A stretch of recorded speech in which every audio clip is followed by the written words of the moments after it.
अभी आप सबके लिए पुराना गांव में जो कार्यक्रम था उसमें कुछ अन्य औपचारिकता न करते हुए जो हो रहा था जो कार्यक्रम जिनको बीच में छोड़ते हो माननीय मुख्यमंत्री महोदय आपके बीच पहुंच रहे हैं, निर्धारित समय पर पहुंच रहे हैं, जो उनके काम के प्रति समर्पण को दर्शाता है।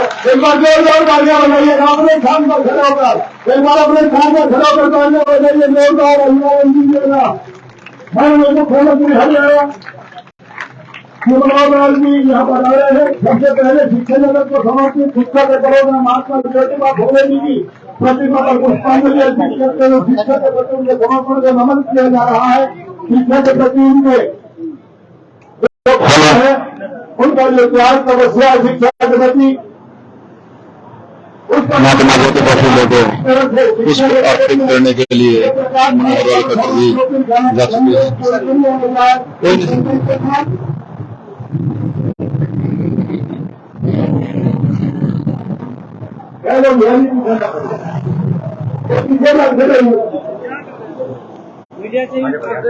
मीडिया से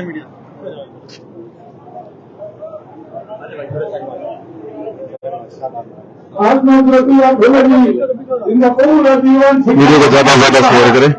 उनके प्रति कृतज्ञता प्रकट करते हुए उनकी प्रतिमा पर पुष्पांजलि अर्पित करते हुए माननीय मुख्यमंत्री महोदय श्री मनोहर लाल जी आप जन समाज का वीडियो को ज्यादा से ज्यादा शेयर करें।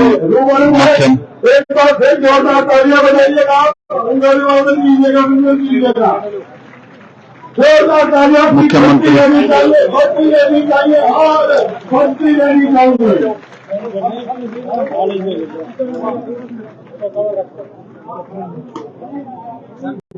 मैं आग्रह कर रहा हूँ योगी आदित्यनाथ जी आप कृपया माननीय मुख्यमंत्री महोदय को हम सबकी तरफ से सम्मान पूर्वक पगड़ी भेजकर अपनी देवभाव की परंपरा का निर्वहन करें ताकि हम सबके प्रति उनके जो आप देख रहे हैं हांसी की आवाज पर लाइव भाव है वो इसी प्रकार से स्नेह के रूप में रहे। माननीय मुख्यमंत्री मनोहर लाल जी खट्टर आदित्यनाथ जी सभी की तरफ से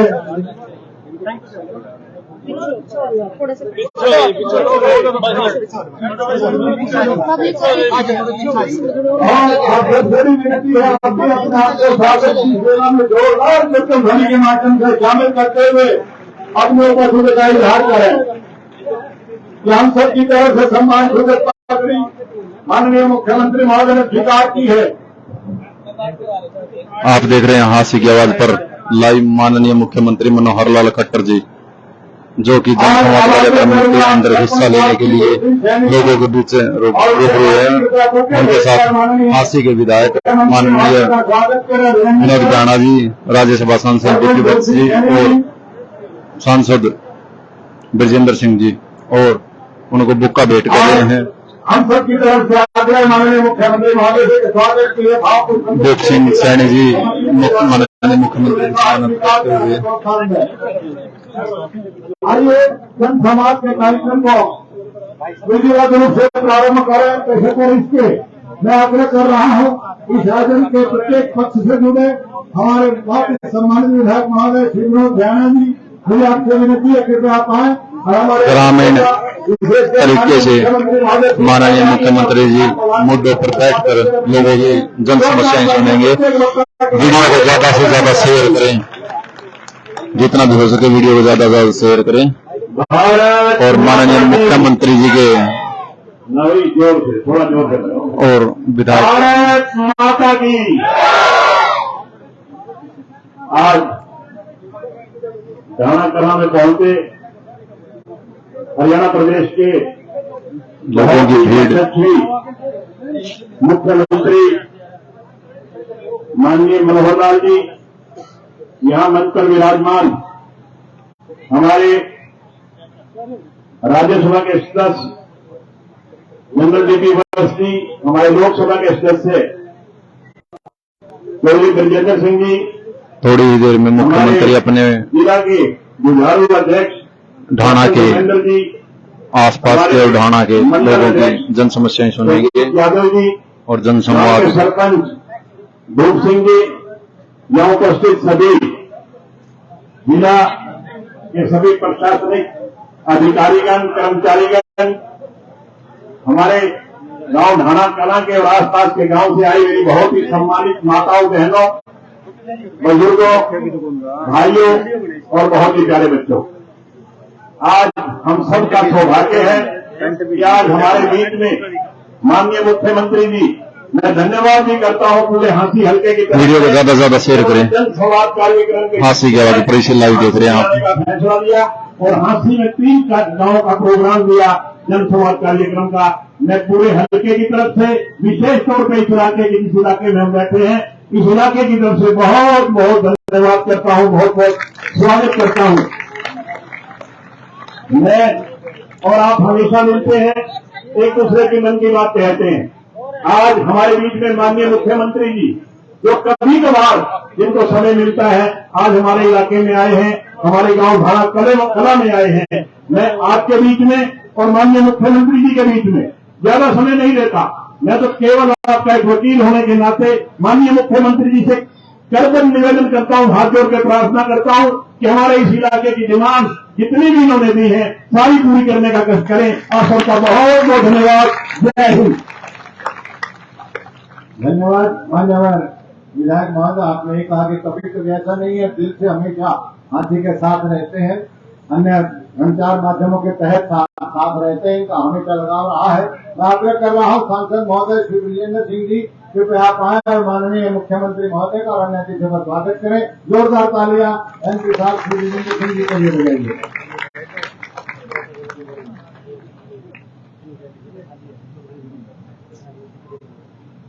परम आदरणीय हरियाणा के मुख्यमंत्री आदरणीय श्री मनोहर लाल जी,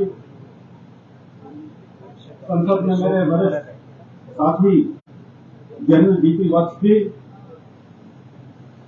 हाँसी के बहुत ही लोकप्रिय विधायक और आप सबके चहेते आदरणीय श्री बयाना जी, हमारे जिला पार्टी के अध्यक्ष कैप्टन भूपेंद्र जी, आप सभी से क्रमबद्ध प्रार्थना, वीडियो को ज्यादा से ज्यादा शेयर करें। आप देख रहे हैं हाँसी की आवाज और सांसद ब्रजेंद्र सिंह अपना संबोधित देते हुए गांव ढाणा कला के अंदर माननीय मुख्यमंत्री जनसंवाद कार्यक्रम के अंदर हिस्सा ले रहे हैं। विधानसभा के ढाणा कला में पहुंचने पर आदरणीय मुख्यमंत्री जी का स्वागत भी करता हूं और उसके साथ साथ उनका आभार भी प्रकट करता हूं कि आज वो हमारे बीच में आए। 3 गांव का कार्यक्रम आज यहाँ है।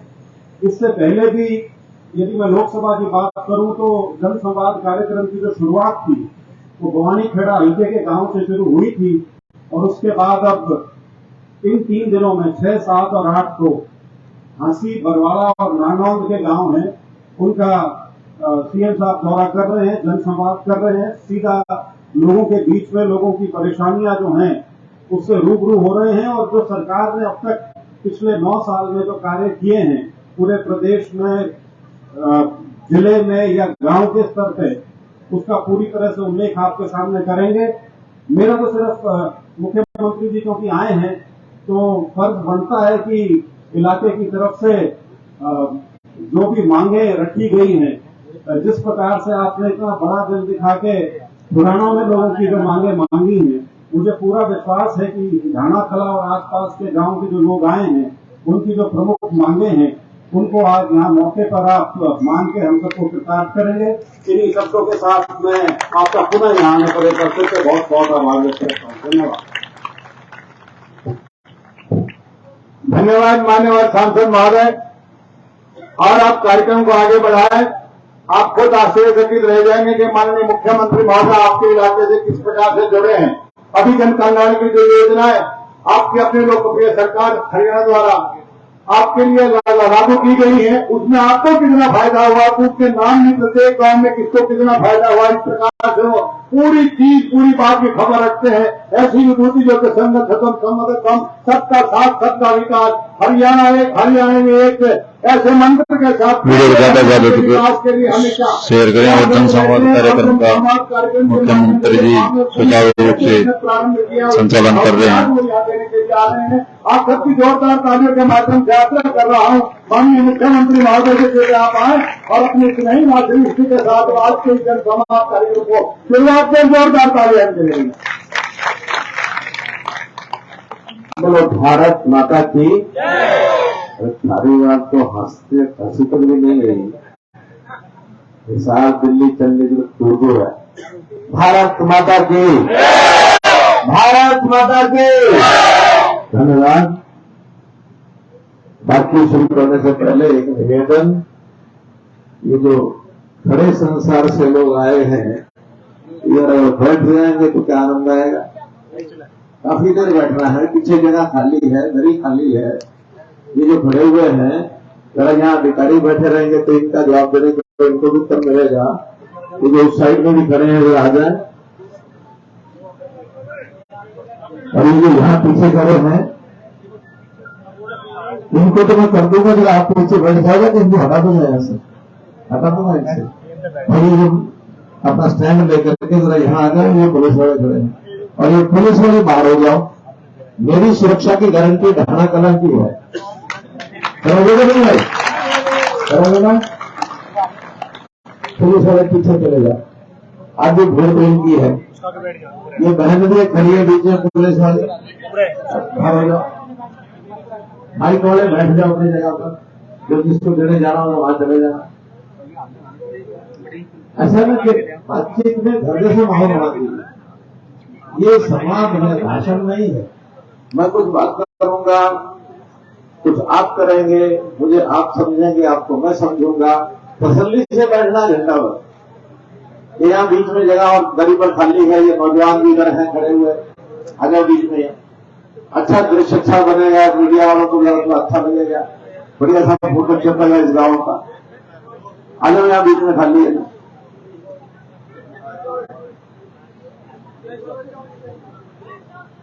आ जाओ, ये खड़े इस कोने में भी खड़े आ जाओ, आप क्यों कह रहा हूं, ज्यादातर खड़े रहेंगे थक जाएंगे, फायदा नहीं। आ जाओ। और ये पीछे वाले भी आ जाओ। अच्छा, कहीं सभा का एक सिस्टम बनाने के लिए घर जैसा वातावरण बनाना जरूरी है। आपको ऐसा तो है नहीं कहीं बात करके भागना है तो 1-1.5 घंटा है ना टाइम सबके पास, है ना। चलिए ठीक। ढाणावासियों की ढाणा कला है, पीछे ढाणा कुर्द भी है, ऐसे ही ना। तो वहां के लोग आए होंगे, जरूर आए होंगे। सड़क पर आते जाते तो बहुत बार ढाणा कला, ढाणा कुर्द ये नाम पढ़े, लेकिन मेरा सौभाग्य है कि पहली बार गांव में आने के बाद आपके दर्शन हो रहे हैं। ये मेरा पहला मौका है। आदरणीय बुजुर्गों, नौजवान साथियों, माताओं, बहनों, मंच पर विराजमान हमारे 2 सांसद बैठे हैं। राज्यसभा के सांसद हमारे जनरल बीपी वत्स जी हैं। लोकसभा में आपने चुन करके भेजा है चौधरी भूपेंद्र सिंह जी को, और जो विधायक को आपने चुन के भेजा है हमारे श्री विनोद भैया जी। पार्टी के जिला प्रधान हैं कैप्टन भूपेंद्र जी, पार्टी के मंडल प्रधान हैं श्री सुरजीत यादव जी, ढाणा खुर्द के हैं, है ना। देखो यहीं पर ही पथरे तो हो गया। और फिर इस गांव की शख्सियत जो आपने अपने गांव की एक संसद बना रखी है, जो पंचायत है, उसके सरपंच ऐसे हमारे भाई भूप सिंह जी, पत्रकार छायाकार मित्रों, पिछले 3 बल्कि 4 महीने से ये लगातार हमारा जन संवाद का कार्यक्रम चल रहा है। जैसा विजेंद्र सिंह जी ने बताया कि सबसे पहला कार्यक्रम भी इसी लोकसभा से शुरू किया, तो उन्होंने 2 अप्रैल का वो दिन था। वीडियो को ज्यादा से ज्यादा शेयर करें। आप देख रहे हैं हांसी की आवाज पर सीएम मनोहर लाल खट्टर जी का जन संवाद कार्यक्रम लाइव। सभी से निवेदन है एक बार वीडियो को ज्यादा से ज्यादा शेयर करें। कैसा जन संवाद का कार्यक्रम होगा, लेकिन हम करते करते आज मेरा ये 22वां दिन है जनसंवाद का।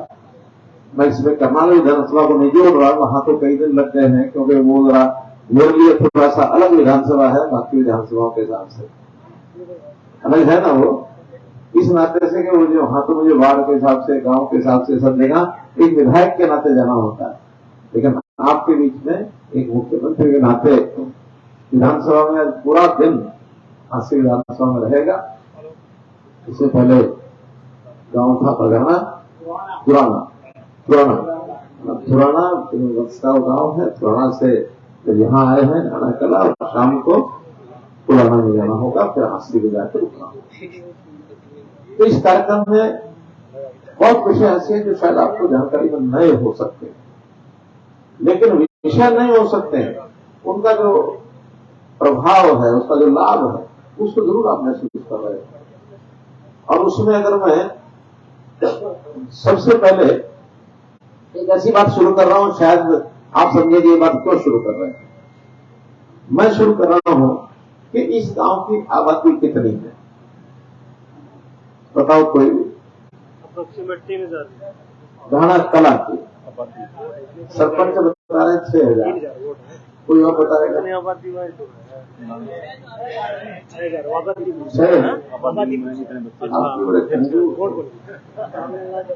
तो अपनी आबादी को बहुत बढ़ा के बताता है, और आप जितनी उसको भी कम किए हुए हो। अब इसका एक तो ये हो सकता है कि कुछ लोगों ने अपने यहाँ घर पर यहाँ करा रखी हाजिरी, रहते कहीं और होंगे, ये भी हो सकता है।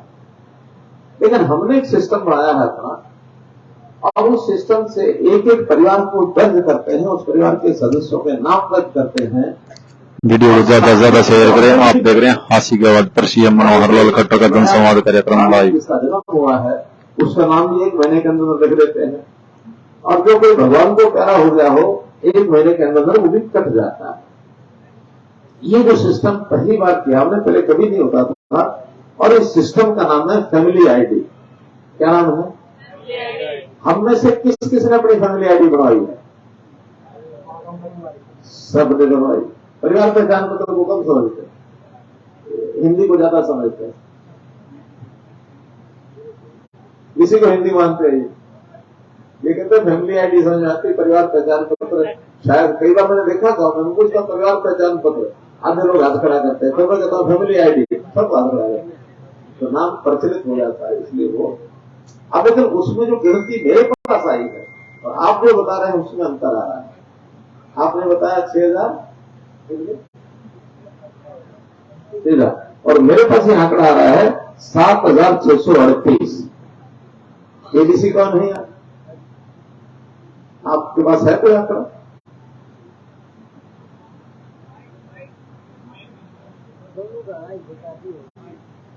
अरे कॉर्डलेस रहे हो क्या, तार लेके घूम रहे हो? नमस्कार सर, जैसे कि आपने बताया कि हमारे परिवार पहचान पत्र की डेटाबेस के अनुसार 7638 की संख्या है। आपके साथ में 7638।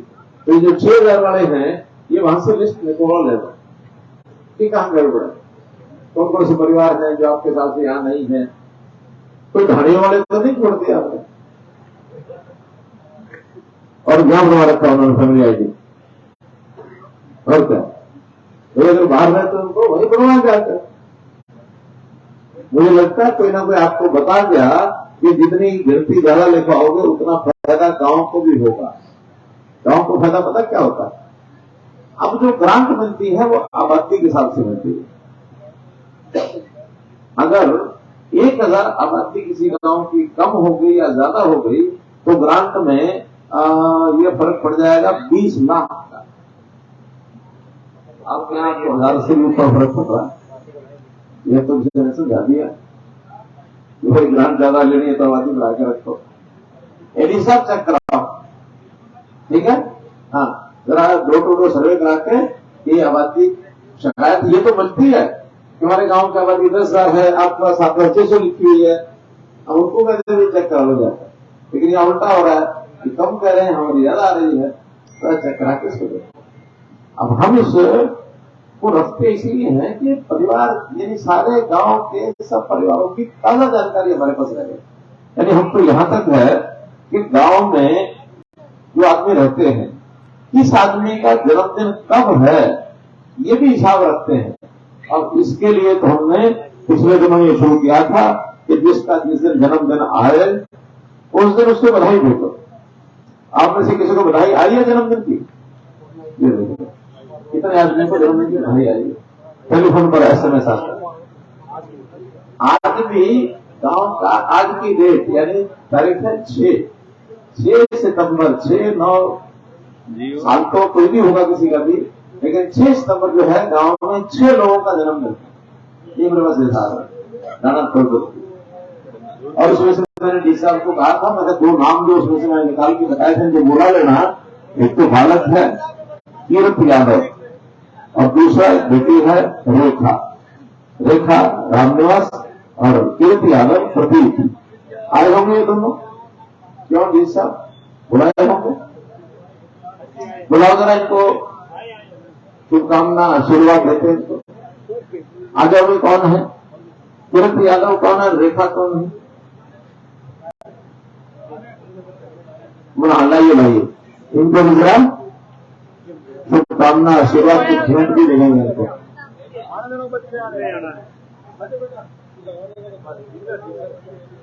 आने दो भाई, आने दो, दोनों को आने दो, मंच पर आने दो, मंच पर आने दो।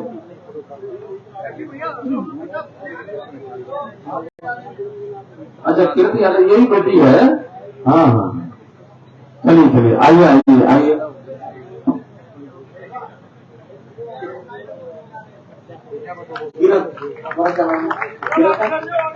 कितने साल की होगी? कौन सी क्लास में पढ़ती है? सर अरे ये तो आज मैं दूंगा इसको, है ना? इसका जन्मदिन है। अच्छा चलिए लेके चलो। धन्यवाद। ये आपका अभिनंदन शुभकामना संदेश और ये आपके लिए मिठाई, ठीक है?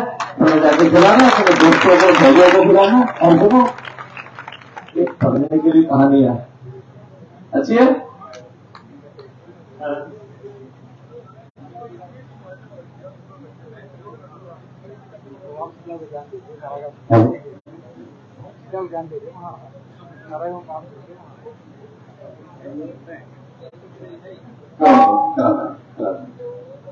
हाँ आगे कौन है? रेखा। आइए, आपको भी जन्मदिन की बहुत शुभकामनाएं हैं आपके परिवार समेत। और ये आपके लिए परिवार में मेहमान आते हैं ना, एक चीज है, चाय पिलाना। धन्यवाद। बाकी भी जो जिनका आज जन्मदिन, उनको आज के दिन की बधाई वैसे पहुंच गई होगी, मैं ऐसा भी होता हूं। अब इसी प्रकार से हम उसमें एक हिसाब और भी रखते हैं कि कौन आदमी है जिसको सरकार की योजनाओं का लाभ चाहिए, जिसको मदद चाहिए। तो आदमी गरीब होता है, उसको मदद की ज्यादा अपेक्षा होती है। और हमारा सिद्धांत भी है कि जो गरीब है, मीणा है, जिसके कारण से उसका घर का परिवार का काम मुश्किल हो जाता है या जरूरत पड़ने पर उसको मदद पहुंचाई जाए। गरीब आदमी का अधिकार पहले है ना? क्यों? गरीब आदमी का अधिकार पहले होता है ना, इसलिए हमने उसकी इनकम, ये भी हर परिवार के लिए है। और उसके 3 स्लैब बनाए अभी, 1 लाख और 1,80,000 और 3 लाख। इससे कम के जो लोग हैं उनको कुछ सहायता दे रहे हैं। हाँ ये हो सकता है कि इतने बड़े काम में 70 लाख परिवार हैं, सबकी इनकम पहले तो उन्हीं से पूछी हमने, और इसको दूसरी साइड में ना ले जाना, जिससे पूछा जाता है ना वो पूरी इनकम बताता नहीं है। ये तो है ना, 5 लाख वाले भी कहेगा मैं तो गरीब आदमी हूं, 1 लाख लिख लो। और ये पुरानी आदत है। हम चाहते हैं एक्चुअल बताओ। 1 लाख वाले को थोड़ा ज्यादा पता होगा, 1,80 वाले को थोड़ा कम होगा, 3 वाले को और कम होगा, और 3 से ऊपर वो अपने घर का काम ठीक ठाक चला लेता है। अगर 25,000 से ऊपर घर में आमदन आती है महीने की, तो घर का काम चलाने लायक है। पैसे जोड़ने वाले भाई तेरे धनपति बैठे हैं, जब मौका मिले किसी को जोड़ो, लेकिन घर का काम ठीक ठाक चले। हमने 1 लाख से नीचे और 1,80,000 तक के लिए विचार किया कि इनके जिनके भी राशन कार्ड नहीं है, हमने पिछले जनवरी में यानी इस साल की जनवरी में एक साथ 12.5 लाख परिवारों की पहचान करके और उनके राशन कार्ड बना दिए, एक क्लिक से बनाए थे। और आपके भी गांव में बने होंगे, अगर मैं आंकड़ा उसका बता दूं आपको, जब हमने बनाए उससे पहले 173 राशन कार्ड थे इस गांव में। अगर कोई पीडीएस या राशन की दुकान वाला आदमी बैठा हो तो बता देगा कि 8 महीने पहले 173 कार्ड थे, और जब मैं नए बनाए 12.5 लाख तो उसके अंदर आपके 426 और 526 जुड़ के आज की डेट में 699 हो गए, यानी 3 गुना और बढ़ गए, कुल 4 गुना हो गए। 25 थे तो 100 हो गए। मैं ये पूछता नहीं हूं कि भाई इसमें नए कार्ड किस किस के बने, इतने बड़े हैं तो बने ही होंगे, तो इसलिए उनको सबको उसका लाभ मिलता है। ये राशन कार्ड हमने बनवाए। ऐसे ही 1,80,000 तक के सबके प्रधानमंत्री जी ने कहा कि इनका सबका बीमा कराओ। हमने उनकी स्वास्थ्य का बीमा, घर में कोई बीमार हो जाए तो खर्च ना करना पड़े, उसके बीमे के कारण से सरकार की ओर से उसको पैसा मिल जाए, एक परिवार को साल का 5 लाख। हम तो चाहते ही है कि ये किसी को लेना ना पड़े, क्योंकि लेगा कब, जब तो बीमार होगा, ये बीमार पड़ेगा। नहीं, बीमा 5 लाख का है, लेकिन बीमार होने का शौक तो नहीं है ना। बीमार होना एक मजबूरी है, उस मजबूरी में घर के ऊपर बोझ ना पड़े, इसलिए उसका लाभ उसको मिलना चाहिए, ताकि गरीब आदमी कहीं फंस ना जाए। तो आपके यहाँ गांव में 1965 कार्ड बन चुके हैं, जिसमें से 80 लोगों को इस समय तक लाभ मिल चुका है, जो कहीं ना कहीं अस्पताल में गए, इलाज कराया, लेकिन पैसा नहीं लगा। वैसे 80 लोगों को 30 लाख रुपए का वादा हुआ है। हमने से कोई है ऐसा बता सकता कि उसका खुद का या परिवार में या पड़ोसी में किसी आदमी का इलाज हुआ और पैसा उसका नहीं लगा? हाँ, किसका ये बताएं, बीच में बुजुर्ग बैठे हैं। आंख बनवाई थी जी, आंख बनवाई थी, कोई पैसा लगा? नहीं लगा। नहीं लगा। अगर बिल देना पड़ता तो कितना लग जाता? 15,000 के करीब। 15,000 के करीब। हाँ जी। हाँ, तो आंख का खर्चा इसमें आता है। किसी का अगर मानो छल्ले डलने हो, उसका भी 50-60 हजार आता है। बड़ा ऑपरेशन हो तो 1,00,000-2 लाख भी आ जाता है, आता है ना। तो जैसे कुछ लोगों को जो आके फायदा जिसको मिला है, उसके नाम बता रहा हूँ। अब बुजुर्ग हैं, सब यहाँ आ सकते हैं, नहीं आ सकते होंगे पता नहीं। कृष्णा देवी, पति है रिचपाल। रामफल Derwal, son of Dharmo. Harnand, son of Tarachand. Ravinder, son of Dharmvir. Ajay Bhardwaj, son of Jagdish Sharma. ये 5 नाम ऐसे हैं। यहाँ कोई है इनमें से? तो जानते हैं इनको 5 को? हाँ, कौन जानता है बताओ? हाँ, बोलो बेटा। ये हाथ खड़ा करिए। हाँ, ये जाना जी। एक मिनट, एक करके। हाँ, आप ऑपरेशन हुआ था परिवार में ऑपरेशन हुआ था, कोई पैसा तो नहीं लगा? कितना बिल बच गया होगा? 2 लाख रुपए लग जाते। बहुत अच्छा। आप बोल रहे थे 50? मैंने बताया ये जैसे कृष्णा देवी है, इसका तो बहुत बड़ा खर्चा हुआ है। कौन है कृष्णा देवी? यहाँ पर अपने पोस्ट में कहीं पता है किसी को? बताओ बंदी। कृष्णा देवी, पति का नाम है रिचपाल है? नहीं, कृष्णा देवी जिसका इलाज हुआ है, ऐसा आप तो जानते हैं किसी को? कोई बुजुर्ग महिला होगी या कोई और मैं आपको इसकी राशि बताऊंगा। हाँ जी, कैंसर का इलाज हुआ जी। कैंसर का इलाज? कृष्णा देवी। हाँ। कौन है? सुल्तान। नहीं, आपकी कौन है? आप खुद हैं क्या? हाँ जी। आपका इलाज हुआ? चल रहा है जी। अच्छा, चल रहा है। कहाँ पर हुआ? इसमें पहले तो महात्मा गांधी में चला जी। अच्छा, और पक्ष है इसमें हजार में। आधार में। और इसका खर्च बता रहा हूँ आपको मैं, 4,32,000 रुपए का बिल है वो सरकार ने दिया। आप जानते हो मैनेजर कौन है? भाई इसका एड्रेस पता करके बताना है।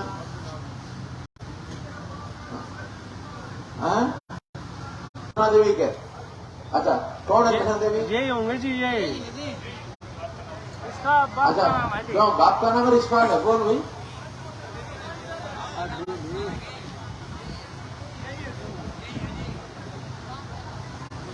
बाप का नाम है जी रिश्पाल। अच्छा, फिर वो बाप का नाम लिखा होगा कहीं पर कागज में, उसमें पिछला चला आ रहा है।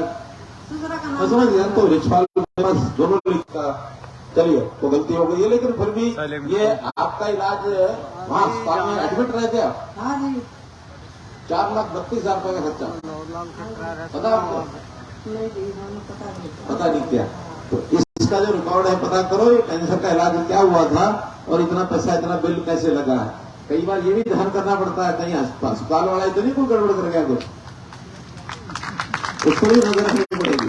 क्योंकि बाकी तो 2,75,000, 2,26,000, 1,76,000, 1,54,000 और कम से कम 15,000, जैसे 8 मिनट के 15,000, 20,000 भी लग जाते हैं।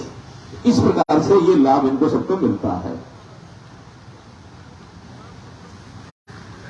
बातें मेरे पास बताने के लिए बहुत हैं, लेकिन मैं तो इतना ही कहूंगा कि हमने जो फैमिली आईडी बनाई है, इस फैमिली आईडी के ये सारे लाभ हैं। और कई जगह पर लोगों को सुविधा देने के लिए हमने कई तरह के पोर्टल भी बनाए हैं। जैसे किसानों को फसल बेचने के बाद पैसा सीधा उसके खाते में जाता है। स्वागत किया। ये आप लोग किसान हैं, किसी को ये पता होगा कि आपके खाते में फसल का पैसा पूरा आया है इस साल में, पिछले साल में, तो वो जरा हाथ खड़े कर जिसके खाते में पैसा आया है। बाकी किसान नहीं है यहाँ पे। अच्छा, किसान कौन कौन है, जरा हाथ खड़े कर। तो इनके खाते में फसल बिक्री जो आप बेचते हैं मंडी में, उसका पैसा कहाँ जाता है, किसके पास जाता है? कोई भी खड़े हो बताओ, सीधा खाते में आता कि नहीं आता? हाँ बताओ भाई। नमस्कार जी। हाँ? सीएम साहब, राज्यसभा सांसद चलो कोई नहीं जी। हाँ, विषय बताओ। हरियाणा जी, सबको नमस्कार जी मेरी तरफ से। ये आड़ती के खाते में जाता है जी, आड़ती फिर ट्रांसफर करता है।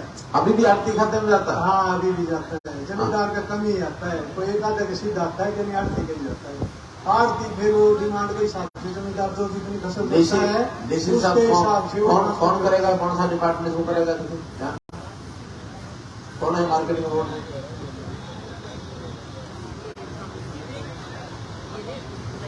नमस्कार सर।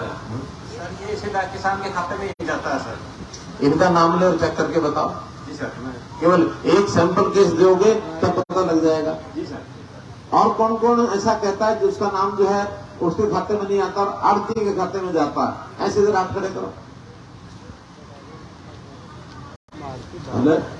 अब इसमें भी कोई नहीं है, अपने खाते में भी नहीं आता, आड़ती के खाते में भी नहीं जाता, दो चार कनाल है सर। सीधा खाते में आता, खुद के खाते में आता है ना। तो जिनके खुद के खाते में आता है, किसान है, वो हाथ खड़े करो। ये भी थोड़े अच्छा, मैं ये कह रहा हूं, जिसके खुद के खाते में ना आता हो तो आप डीसी साहब के यहाँ जाके या एसपी के यहाँ जाके लिखवा देना कि मेरे खुद के खाते में मैं फसल बेच के आया था, मेरे खाते में नहीं आया। जाके लिखवा देना, इसकी जांच कराना मेरा काम है। और मैं आपको गारंटी देता हूं, जो मेरी फसल मेरा बेरा में रजिस्टर करवाएगा कि ये मेरी खेती है, कोई जरूरी नहीं कि जमीन का मालिक हो, जो बुआई करता है वही जाकर रजिस्टर करा लो। और अगर कहीं उसमें समस्या आ रही हो तो हमारे जो मार्केटिंग बोर्ड के लोग ये ट्रेनिंग आके दें कि कैसे उसमें रजिस्टर करना है। क्यों मार्केटिंग बोर्ड के बैठे ना यहाँ सेक्रेटरी है, कौन है सेक्रेटरी? ये मेरी फसल मेरा बेरा की रजिस्ट्रेशन आपके जिम्मे के एग्रीकल्चर के जिम्मे है? ये अपने आप इतना कराते हैं। अरे उसमें रजिस्टर कराना वो डिपार्टमेंट कौन सा देखता है? MFMD को, एग्रीकल्चर डिपार्टमेंट। एग्रीकल्चर का EDO को बैठा। हाँ देखो। नमस्कार सर। हाँ सर, जो इस घाना कला गांव की टोटल जमीन है 5,962 एकड़ जमीन है सर। अच्छा, और इस गांव की जमीन अपनी रजिस्टर करेंगे सर। क्या करेंगे? वो फसल मेरा दोनों पर रजिस्ट्रेशन इस बार की बात है ना। जी सर। लेकिन पिछले साल की बताओ कि कितने किसानों ने यहाँ फसल बेची है, कितने किसान रजिस्टर्ड हैं, और उन किसानों के खाते में पैसा गया कि नहीं गया, वो बताओ किसान। सर टोटल ये तो वैसे मार्केटिंग बोर्ड का काम है सर, लेकिन यहाँ लैंड होल्डिंग कम है, इसलिए फार्मर मंडी में जमीन कम बेचते हैं, बल्कि सब्जियों का काम ज्यादा है सर। सब्जियों का काम ज्यादा है। जी सर। मंडी में अनाज बेचने वाले सब्जियों को लिए मशहूर है। ऐसा नहीं है जी। ठीक है, बात ध्यान में आ गई। हमने एक व्यवस्था की है कि मंडी से अब आड़ती के यहाँ नहीं जाएगा, सीधा जो किसान बेचेगा, जिसने मेरी फसल मेरा वाला में चढ़ा दिया, वो पैसा सीधा उसके ही खाते में आएगा, आपको उसको चक्कर मारने की जरूरत नहीं है। ये पोर्टल का कमाल है। ऐसे ही जो हमारे पेंशन है, ओल्ड एज पेंशन अपने आप बढ़ती है। पहले तो ये होता था बुजुर्ग आदमी घूमता था, यहाँ साइन करो वहां करो, दफ्तर दस्तावेज और दरखास्त लेकर लगा रहता था, साल 2 साल भी भटकता था। अब उन्होंने कहा कि 60 साल होते ही अपने आप गांव में जाकर के वो साइन करा के ले आएंगे और 1 महीने बाद उनको पेंशन बढ़ जाएगी। आप में से ऐसे कौन कौन है जो बुजुर्ग 60 साल के हो गए और जिनकी पेंशन नहीं बढ़े? 1 2 3 4 5 6। अच्छा, ऐसा जिनकी पेंशन नहीं बढ़ी है, ये सारा उठ करके कहाँ बैठे भाई? हाँ, उधर पीछे, इधर से आ जाओ, इस साइड से आ जाओ, और सब वहां जाकर अपना नाम रजिस्ट्री कराओ। फैमिली आईडी साथ लेके जाना, फैमिली आईडी साथ लेके जाना, और जाकर के अभी कोशिश करेंगे कि आपकी पेंशन बढ़ जाए। नमस्कार सर जी। मैं 7 साल 8 महीने 6 दिन हाँ, सारा डिपार्टमेंट का मिला दिया जी, कहते हमने मेरा ऊपर गाँव, हमने मेरा ऊपर गाँव। अरे मुझ पर नहीं, इस पंडाल में बन रही है पहले। ई तो मैंने अरे पहले जाओ। ई तो हमने करवा दिया जी, 3 अधिकारियों के पास गया है। अरे मैं समझ उन्होंने गया। मेरे को ऊपर दिया है, मैं उनसे बहुत नाराज हूँ। मैं समझ गया, उसको अब पता लग आप जाएगा। तो गाँव के दफ्तर में बात कौन करते जी? अरे जाओ तो सही, आज तो गाली इसमें। बस जाओ तो सही। जब मैं यहाँ आ लिया, फिर उसके बाद में आपकी रुकती नहीं है। जाओ बनवाओ, जाके जल्दी बनवा के आओ। आज इनकी ट्रेनिंग करा दी है। हेलो आप ट्रेनिंग करा दी है, जो जाएगा उसी से बनाएंगे। हेलो पहले ट्रेनिंग नहीं थी। 1 मिनट।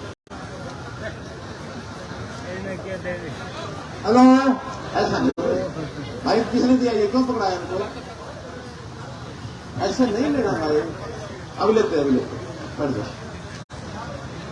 अरे रुक जाओ, ठीक है, ठीक करा देंगे, आज ही करा देंगे। अरे आज ही कर देंगे, आज ही कर देंगे।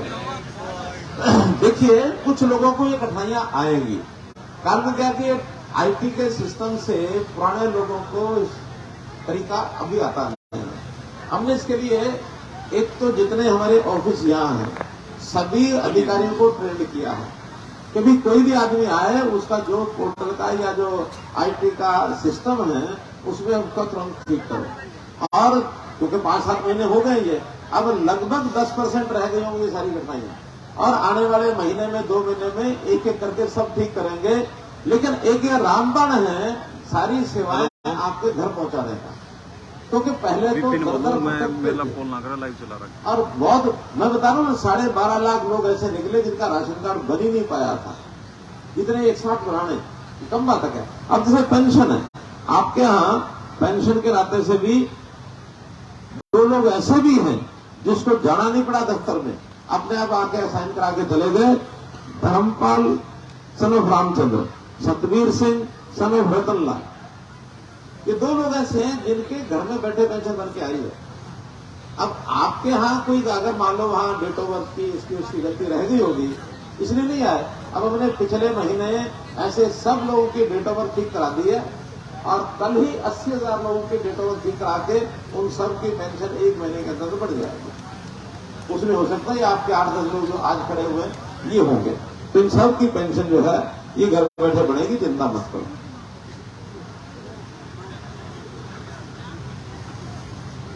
सरकारी नौकरियां, अब मैं आपसे पूछना चाहता हूं कि 10 साल पहले, अब मैं बता करता हूं, बात तो पूरी कर देता हूं।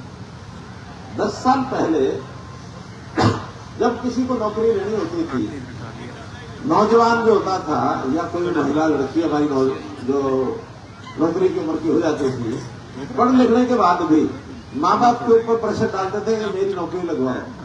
और उस समय नौकरी लगवाने में क्या काम करना पड़ता? बैठो भी भाई, बैठ जाओ, खड़े मत। तो उस समय नौकरी लेने के लिए क्या करना पड़ता था बताओ? पैसे देने पड़ते थे। कितने से पैसे? 10-5 पैसे। और देखो, इशारा करके बता रहा, गठनी बांध के ले जाना पड़ता था। और फिर भी भरोसा नहीं था, मिले ना मिले ना मिले, पैसे खा जाते, किसी के उल्टे मिल जाते, किसी के आगे मिलते, चक्कर कटवाते। लेकिन ये भ्रष्टाचार था कि नहीं था? हमने आने के बाद 8 सालों में इन सब चीजों को ठीक कर दिया। कोई पर्ची नहीं, कोई पर्ची नहीं।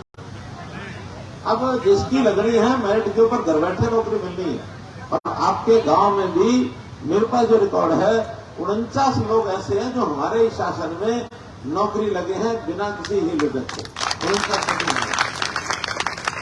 अब इसके समर्थन में जो खड़ा वो बताओ कि हाँ कौन कौन लगे और किसके भाई लगे, किसका परिवार का लगा, बताओ उनको।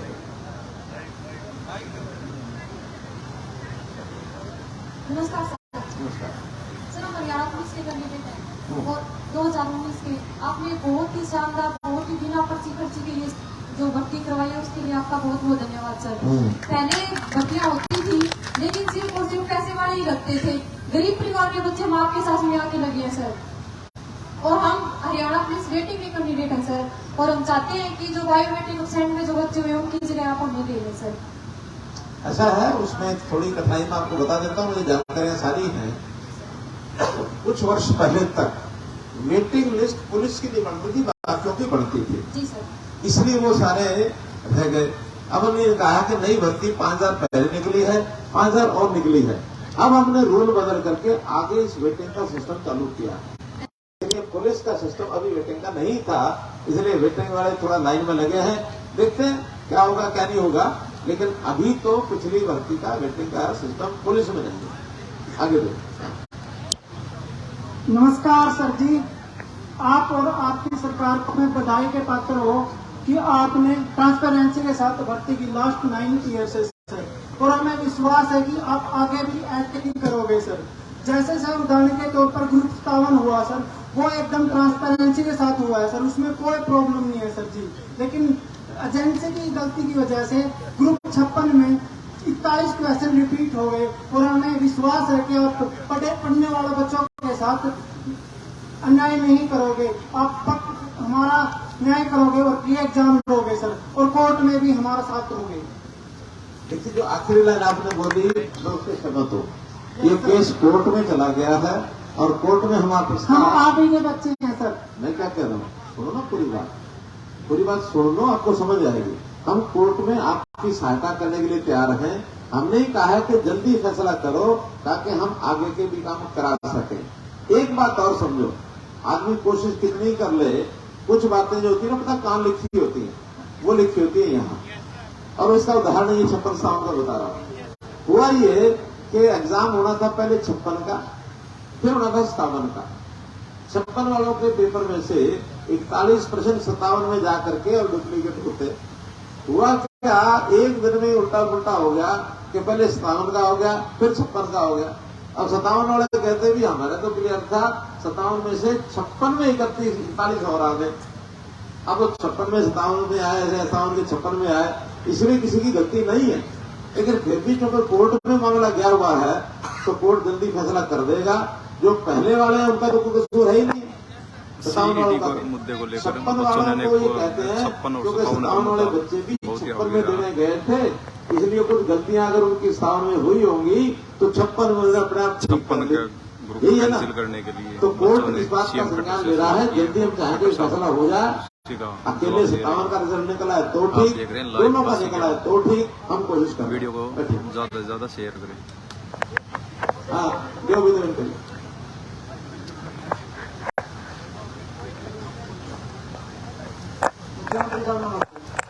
सबसे पहले तो हरियाणा के बच्चे आपका बहुत बहुत धन्यवाद करते हैं, आभार व्यक्त करते हैं। ये आपने जो बिना भर्ती का सिस्टम चलाया है, इससे तो हमारे जो दलाल लोग थे उनका एक कारोबार बिल्कुल ठप कर दिया आपने, बेरोजगार हो गए। बेरोजगार हो गए साहब।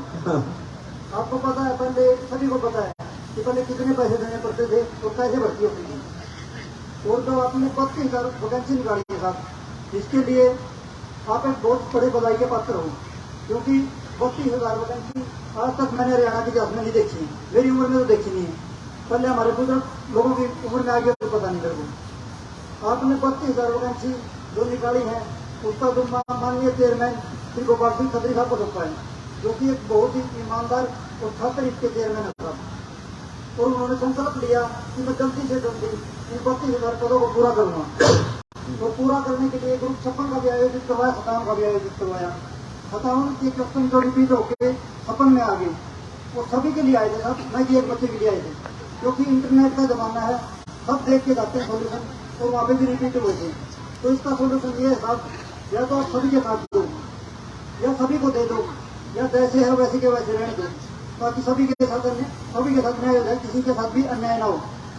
और जैसे ही 56 का मामला कोर्ट में 4 दिन है, आपको भी पता है वो मामला विपक्षी पार्टियों ने पहुंचाया है, न कि बच्चों ने पहुंचाया है। इस बात के लिए मैं खुला बोल रहा था, मैं एक कैंडिडेट हूँ 56 ग्रुप का भी और 57 ग्रुप का भी, और मेरे साथ बहुत सारे कैंडिडेट यहाँ पे बैठे हैं। अच्छा, मुझे एक बात बता दो। हाँ साहब, इस सारे का फैसला किसने करना है? कोर्ट में करना साहब। वही तो आप कह रहे, वही मैं कर रहा हूँ। इसलिए हम मदद कर रहे हैं, हम कोर्ट में एक अपील भी कर रहे हैं कि जल्दी फैसला कीजिए साहब। नहीं कर रहे हैं, जल्दी कर रहे हैं। बाकी 32 ग्रुप बच्चे में साहब उनकी भी मैं कह रहा हूँ कर रहे हैं कोर्ट में, मेरा काम ये है। धन्यवाद। बट हाँ, ये तो कुछ 56-57 पर तो बोलना नहीं, इसे 2 बार आ गया। इसके अलावा कोई बात हो तो बताना है। हाँ, पीछे वो सबसे पीछे खड़े भाई, सफेद बनियान, सफेद टी शर्ट, सबसे पीछे। अरे तो माइक पीछे लो। सर नमस्कार। नमस्कार। सर मैं 2020 क्लर्क के पद पर चयन हुआ था सर मेरा। 2 साल की सर्विस के बाद सर रिजल्ट को रिवाइज किया गया सर। रिवाइज रिजल्ट में मैं दोबारा से सेलेक्ट हो गया सर। ठीक है। उसके बाद मतलब 14 महीने हो गए सर, HSSC ज्वाइनिंग कौन से पोस्ट है? Clerk sir. क्लर्क वाले। हाँ जी। आप डिपार्टमेंटल तो नहीं कर रहे सर, डिपार्टमेंटल तो मेरी ज्वाइनिंग हो जाएगी सर। चलिए, आप लिख कर लाए हैं ना कुछ? हाँ जी सर। ठीक, बैठ जाओ। अच्छा, अब मैं जरा और आगे बढ़ता हूँ, 1 मिनट बैठो, सब बैठ जाओ, क्योंकि वरना फिर एक ही विषय चलता रहेगा, बाकी विषय रुक जाएंगे। अब बैठ जाओ, सारे जो खड़े हैं बीच में, सब बैठ जाओ।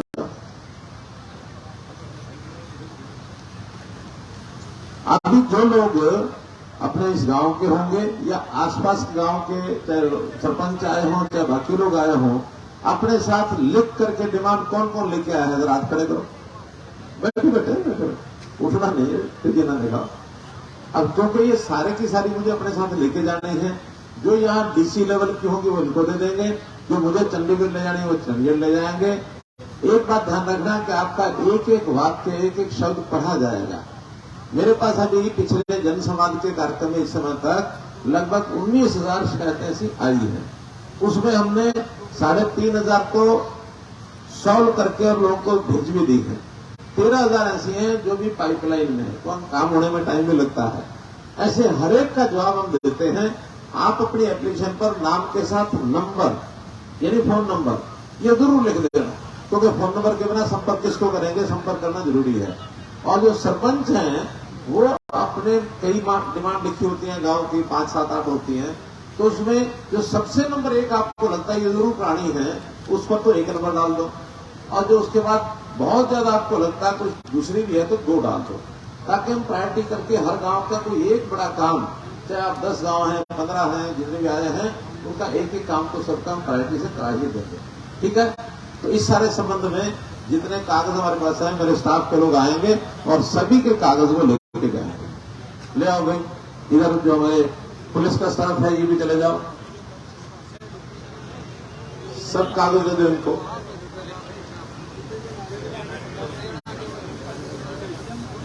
जो पीछे माइक वाले हैं वो भी ले लो, जो माइक जिनके हाथ में है वो भी ले आओ जाके, बाद में एक बार कागज करते।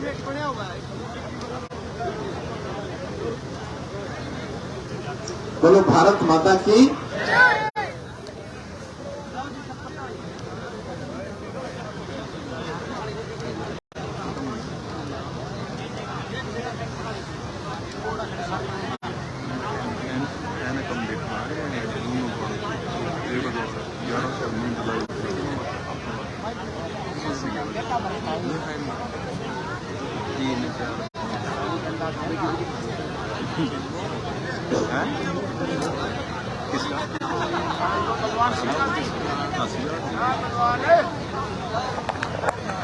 मेरे साथ सिटी फेस्टिवल से बंद हो गया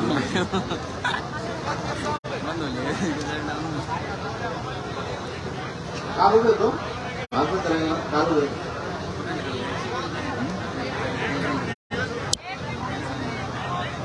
आप देख रहे हैं सीएम का जनसंवाद लाइव और मुख्यमंत्री मनोहर लाल खट्टर देखिए, आपका जो नौजवानों के विषय है मेरे साथ वो नौकरी के भर्ती में फिर HSUT, HSSC, public service commission, ये कई घुजले हैं, कहीं कोर्ट फंसा है, कहीं कुछ है।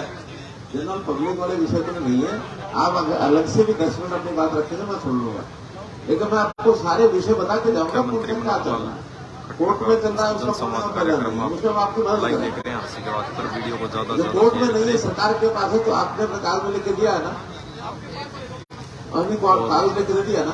मीडिया के सभी पत्रकार गैलरी बोलो भारत माता की। चलो ऐसा क्यों दे रहे हो आप? कागज दे इनको।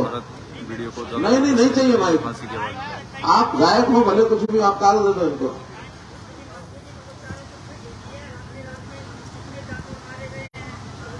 मैं सब सुनूंगा, आप कागज दे दो बस, ठीक है। मैं आपकी बारी आएगी तो बुलवाऊंगा। दो ले आओ सब, आके बैठ जाओ एक बार। मैं एक तरीके से सारा सिस्टम चलाऊंगा आगे, चिंता मत करो, बैठ जाओ। ओके सब, बोलो भारत माता की। अब हम आते हैं, ये तो हो गया आपके जीवन में कैसे सरलता लानी है, सिस्टम को कैसे ठीक करना है। बच्चे हो गया। अब इसमें विकास के नाते भी हमारे बहुत लोग विकास के नाते भी बात को रखते हैं। गांव में गली नहीं है, पानी की निकासी नहीं है, बिजली का मामला है, या किसी स्कूल का है, धर्म का है, ये सारे विषय आते हैं। लिखे हुए सारे विषय आए हैं, एक एक कागज आपका पढ़ेंगे। फिर भी सबसे पहले तो ये गांव जो धाना कला है, धाना कला की कुछ बातें जरूर मैंने पहले मंगवा ली थी। जिस गांव में जाता हूँ उस एक गांव के विषय आ जाते हैं, बाकी गांव के शुरू होते हैं यहाँ से बाद, इसके बाद।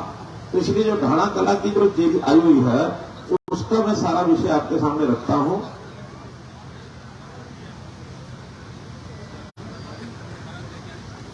एक तो यहाँ गांव के स्टेडियम में खेल का सामान, इसकी डिमांड बताइए। तो सरपंच साहब है ना ये? तो कौन है यहाँ स्टेडियम किसकी जिम्मे है? बीडीपीओ के जिम्मे या स्पोर्ट्स के जिम्मे? या बीडीपीओ के जिम्मे कौन है बताइए? स्पोर्ट्स का जिम्मा 4 लाख रुपए आ जाएगा। नहीं, लेकिन किसकी कौन सा डिपार्टमेंट करेगा? Sports department. ये स्पोर्ट्स डिपार्टमेंट देता, गांव के स्टेडियम में सामान वही देते हैं। ठीक है, स्पोर्ट्स डीएसओ आए हैं,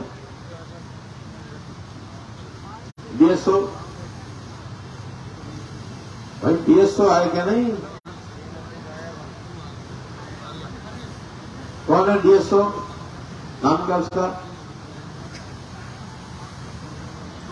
डीएसओ का नाम क्या है?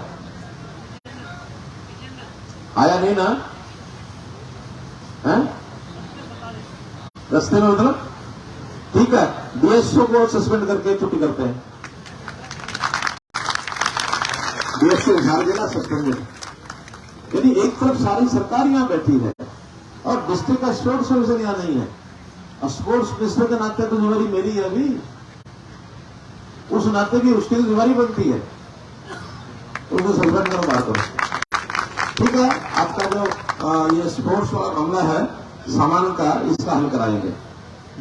ऐसा ही सरपंच बता दें कि ये जितनी डिमांड की हुई है सबसे एक डिमांड रथ को कौन सी बताइए?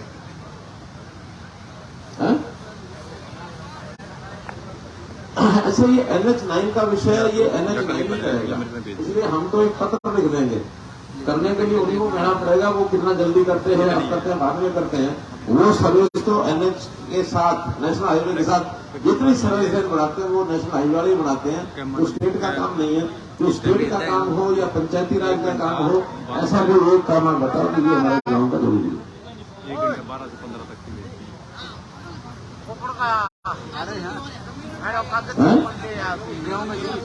स्कूल का सामान इंदौर भाग रहा था, वो डीएसओ फिर नहीं आया है, उसी को सस्पेंड किया मैंने। हैं? ठीक है, आपके स्पोर्ट्स की जितनी चीजें हैं, चाहे कोच की बात है या इंडोर हॉल की बात है, सामान की बात है, इसको पूरा कराएंगे। लेकिन सर कराएंगे, और सर NH9 वाले में भी सर IRC की नॉर्म्स में नहीं है, फिर भी हमने लिख रखा ऑलरेडी, और उन्होंने मुख्यतः कहा कि करेंगे इसको सर रजिस्ट्रेशन। ठीक है, डिमांड्स तो काफी आई है आपकी, लेकिन एक दो जो जरूरी मुझे लगता है कि जो ये तो छोटे छोटे काम हो जाएंगे। आपके शमशान घाट का रास्ता जो मुझे बताया है कि वो रास्ता ठीक नहीं है, उस रास्ते को शिवधाम योजना में करा दो पक्का, लिख लो संबंधित विभाग। इसी प्रकार सामुदायिक भवन, यहाँ कोई बरात घर वगैरह नहीं है, तो एक जो ग्रामीण क्षेत्र का सामुदायिक भवन होता है 40-50 लाख रुपए का खर्चा जिसका आता है, ये जमीन है ना, वो जमीन पर एक सामुदायिक भवन जो है धाना कला में ये बनना चाहिए, अगर पहले ऐसा नहीं है तो। ठीक है, एक विषय जो नौजवानों के लिए बहुत जरूरी है, पढ़ाई के बाद लाइब्रेरी आवश्यक होती है, तो गांव की लाइब्रेरी जैसे गांव के हम करते हैं वो सब गांव में कर रहे हैं, उसको मंजूर करते हैं। नौजवानों की पढ़ाई के बाद उनको सामान्य ज्ञान के लिए आगे बढ़ना, आगे बढ़ करके फिर अपने एग्जाम की तैयारी करके नौकरी के लिए जाएं, चाहे वो स्टेट की हो, सेंटर की हो। मैं तो कहता हूँ प्राइवेट नौकरियों में भी बहुत अच्छे यानी कॉर्पोरेट सेक्शन में उनको अच्छी नौकरियां मिलती हैं, पढ़ लिख करके वहां भी जाते हैं, और वो सरकार से भी कई बार अच्छी होती है। तो हमने इसके लिए तो एक और काम किया है, हमारे नौजवान आजकल विदेश जाने के लिए भी थोड़ा लालायित रहते हैं। एक डिपार्टमेंट बनाया, फॉरेन कोऑपरेशन डिपार्टमेंट FCD, उसमें ओवरसीज प्लेसमेंट सेल के बाहर नौकरियां दिलवाने के लिए पहले नौजवानों को स्किलिंग करते हैं, जैसी वहां जरूरत हो, उस जरूरत के हिसाब से स्किलिंग करा करके फिर वहां भेजते हैं, जिस देश को जितने लोग चाहिए। इसमें कुछ चीजें हमारी शुरू हो गई हैं, लेकिन इसकी गति और बढ़ाएंगे ताकि नौजवान गलत ढंग से, गलत ये जो दलाल होते हैं इनके चक्कर में ना फंस के, कमीशन एजेंट कई बार पैसे भी ले लेते हैं। आजकल एक इधर तो पता नहीं, लेकिन हमारे डंकी याद करा दिया आपने, तो वो डंकी सिस्टम कुरुक्षेत्र कैथल जिले में तो भयंकर, करनाल में भी, कि बच्चे वहां जाते हैं और इलीगल जाते हैं, कोई सिस्टम नहीं है, जाने के बाद भरोसा नहीं वो आप ही पाएंगे कि नहीं आ पाएंगे, क्योंकि वहां जाने के बाद जो है पासपोर्ट छीन लेते हैं, फेंक देते हैं, क्योंकि इलीगल है, वीजा लगता नहीं है। बिना वीजा के जाएंगे तो वहां अवैध नागरिक इस नाते से वो रहेंगे। कई बात तो झगड़े होते हैं, झगड़ों में भी कोई सहायता उनकी हो नहीं पाती। तो इस प्रकार से अवैध, इस प्रकार का कोई वीजा, बिना वीजा जाने का सिस्टम कोई अडॉप्ट न करे। सरकार सब तरह की सुविधा उसमें दे रही है, पासपोर्ट भी दे रही है, और हम फॉरेन कोऑपरेशन डिपार्टमेंट ने कोशिश करेंगे कि वीजे का भी प्रबंध करें, एम्बेसियों के साथ आपके वीजे लगे, तब वहां किसी न किसी नौकरी के हिसाब से वहां जाए। लेकिन कोई भी व्यक्ति बिना वैध तरीके से वो ना जाए, तो इसका भी हम प्रबंध कर रहे हैं। ऐसे ही तो लाइब्रेरी की बात मैंने पूरी की, सामुदायिक भवन की बात हो गई। यहां कोई एक झगड़ा बहुत पुराना धाना धर्मशाला का है भाई, बताओ धाना वाली है, धाना धर्मशाला वो बरवानी है कि नहीं? सरपंच साहब, धाना धर्मशाला बरवानी है ना, आप उसका एस्टीमेट बढ़वाओ पंचायती राज से, धाना धर्मशाला मंजूर।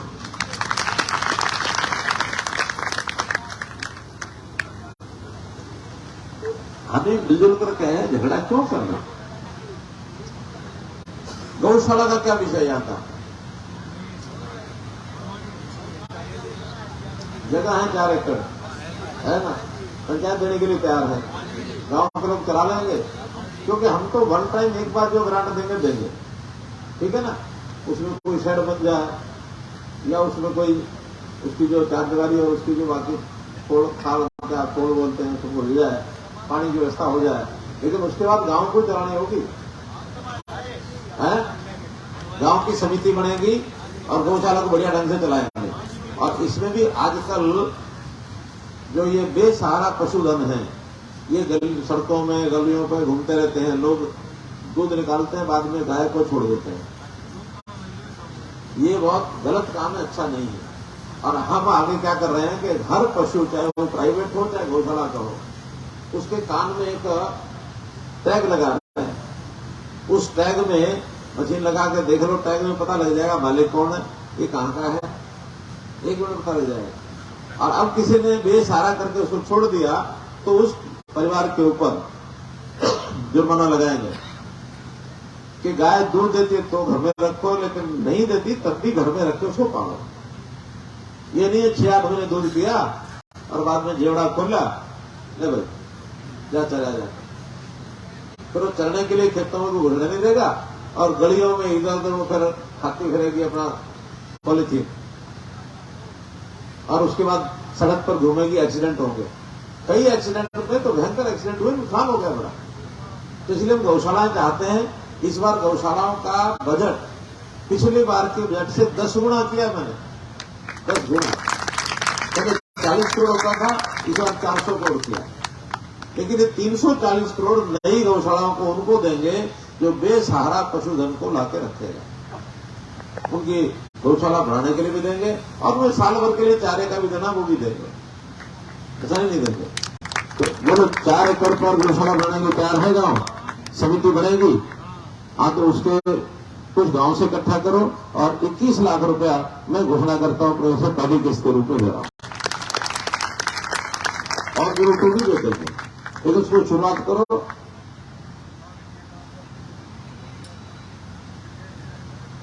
और अगर आपको लगता है कि कोई बाहर की संस्था जो गौशालाएं पहले से चलाती हैं, बहुत संस्थाएं हैं, वो संस्था भी लेना चाहे तो उस संस्था को जमीन दे देंगे, वो अपना चलाए, पैसा को लगाए और गांव की जमीन का कुछ पैसा साल के किराए के हिसाब से वो दे भी देंगे, ज्यादा नहीं लेकिन कुछ ना कुछ टोकन पैसा वो दे देंगे हर साल, और आपके पंचायत की आमदन हो जाए, गौशाला वो चला लें, सरकार जितना अनुदान देना वो भी देगी। ठीक है, इस साहब ये कौन सा डिपार्टमेंट व्यवस्था करेगा, रूरल डेवलपमेंट या एनिमल हस्बेंड्री? एनिमल हस्बेंड्री कौन है यहाँ? तो कोई संस्था आपके पास है ऐसी जो यहाँ चलाए?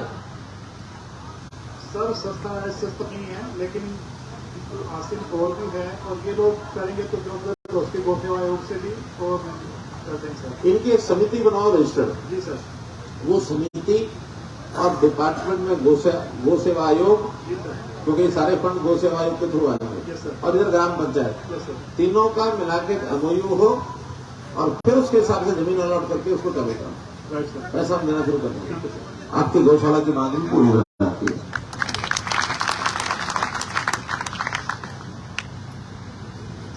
आपके यहाँ सेल्फ हेल्प ग्रुप कितने हैं? महिलाओं से प्रश्न कर रहा हूं, कितने सेल्फ हेल्प ग्रुप है बता सकता कोई? हाँ, कितने? 3। कितने मेंबर है? 30। आप इसी गांव में कि भाटपाड़ा में? इसी गांव में? फॉरेस्ट विभाग में हमारे को पढ़ाई थी 2004 में। 2004 में 3 बड़े थे। फॉरेस्ट विभाग पढ़वाए थे। फॉरेस्ट नहीं, वो जो हमारी उस समय फॉरेस्ट के अंदर पीसीसीएफ थी, मरिंदर कौर, ये ग्राम विकास का काम है, लाइवलीहुड का मिशन का काम है। तो लाइवलीहुड मिशन के माध्यम से यहाँ बड़ा गांव है, कम से कम 10, 12, 15 सेल्फ हेल्प ग्रुप बन सकते हैं। हर एक सेल्फ हेल्प ग्रुप में 10 महिलाएं जुड़ सकती हैं और 10 महिलाओं को 50,000 शुरू में, फिर 1 लाख, 2 लाख, 5 लाख, 10 लाख, जितना वो काम करना चाहे उतना लोन गवर्नमेंट देती है। और उस काम में अभी मैं बाहर आया तो आपके यहाँ 2-3 अच्छे स्टॉल लगे हुए थे सेल्फ हेल्प ग्रुप के, और वो महिलाओं को आमदन भी अच्छी हो जाती है, 5,000 से 50,000 रुपये महीना इतना कमा लेती है। अब तो हमने कहा कि सेल्फ हेल्प ग्रुप के लिए जिला केंद्र या फिर बड़ा हांसी केंद्र जैसे है, वहां कुछ छोटा केबिन जो स्टॉल लगाने के लिए, छोटी दुकान बनाने के लिए उनको दे देंगे, बुकिंग करें और उसमें अपना रोज आए, सामान ले जाए, अपना बेचे। तो हफ्ते में 1 दिन ले, 2 दिन ले, 3 दिन ले, ताकि लोग वहां के शहर के लोग आएंगे, खरीदेंगे। छोटे छोटे सामान बहुत बनते हैं, मिठाइयां बनाने लग गई। यहाँ तो एक बहन ने कहा कि हम खेतों में से ऑर्गेनिक फ्रूट लाते हैं और ऑर्गेनिक फ्रूट को बेचेंगे। एक स्टॉल लगा ले अपना हंसी में हजार में देंगे। खरीदने वाले बहुत हैं आजकल ऑर्गेनिक फूड। तो महिलाएं भी अपने परिवार को पालने पोसने के लिए एक 50,000 रुपया साल से लेकर के और 2 लाख रुपया साल तक भी कमा लेती हैं। इनको आगे बढ़ाएं। जो गरीब परिवार है, ऐसे गरीब परिवारों को जिसको अंत्योदय 1 लाख से भी नीचे जिसकी आमदनी साल की, एक आदमी कोई भी बुला के उसको ट्रेंड करते हैं, उसको लोन चाहिए लोन देते हैं, उसको प्राइवेट नौकरी अगर संभव हो तो वो दिलाते हैं। बहुत गरीब परिवार जो हैं इनका भी लगभग 50,000 लोगों को ये लाभ मिल चुका है। और आपके गांव में भी मेरे हिसाब से ऐसे जो परिवार हैं उनकी संख्या, हमारा रूरल डेवलपमेंट 21 लोगों का ये जो लोन है ये मंजूर हुआ है। 21 लोगों का इस गांव में। कुछ लोगों को मिल गया, कुछ का भी बैंक की फॉर्मेलिटी पूरी हो जाएगी, उनको मिल जाएगा ताकि वो अपना कोई ना कोई काम कर सकें। और कुछ नहीं, 2 भैंस पाल लो। 2 भैंस कोई पालेगा तो 8-10 हजार रुपये महीना बचा सकता है और उस भैंस का लोन 1,60,000 वो बैंक दे देता है। हम उसको रिकमेंड करते हैं कि भैया हम जिम्मेदारी लेंगे तो उनको दे दो। या कोई छोटी दुकान करनी है, छोटा कोई उद्योग लगाना है, कोई छोटी छोटी मशीनें, कई बार किसी का काम होता है उद्योग का तो उसके साथ वो जोड़ सकते हैं। कढ़ाई है, सिलाई है, बुनाई है, कोई खिलौने बनाने का काम है। अब एक बहन ने कहा कि हम चूड़ियां लेके आते हैं, उस चूड़ियों को सजाने का काम हम करते हैं, तो सजा करके बेच के आते हैं। तो बहुत छोटे छोटे काम हैं जो हमारी ये महिलाएं सेल्फ हेल्प ग्रुप के माध्यम से कर सकती हैं। आपके यहां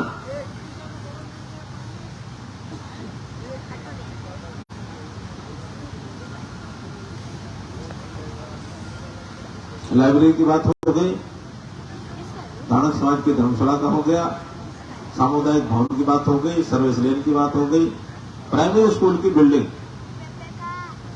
इसकी हालत कैसी है? प्राइमरी हेल्थ की बिल्डिंग स्कूल की, हाँ अभी ठीक है। प्राइमरी स्कूल की बिल्डिंग ठीक है क्या सरपंच साहब? छत और फर्श करना में खाली दीवारें ठीक है? बिल्डिंग में दीवारें नहीं दरारें हैं, तो बिल्डिंग में दीवारें होती है और क्या होता है? एस्टिमेट बनवाने रिपेयर इसका जरा चेक कराओ सारा। और मरम्मत का विषय या कोई छत पर कोई काम करना है या फर्श पर करना है, उसका एस्टिमेट बना के उसको मरम्मत कराओ। ठीक है। स्कूल बढ़िया होने चाहिए, बढ़िया होना। हाँ, तो स्कूल में कमी नहीं आनी चाहिए। ठीक है। अब जो यहाँ सरपंच बैठे हैं क्या करा? अच्छा,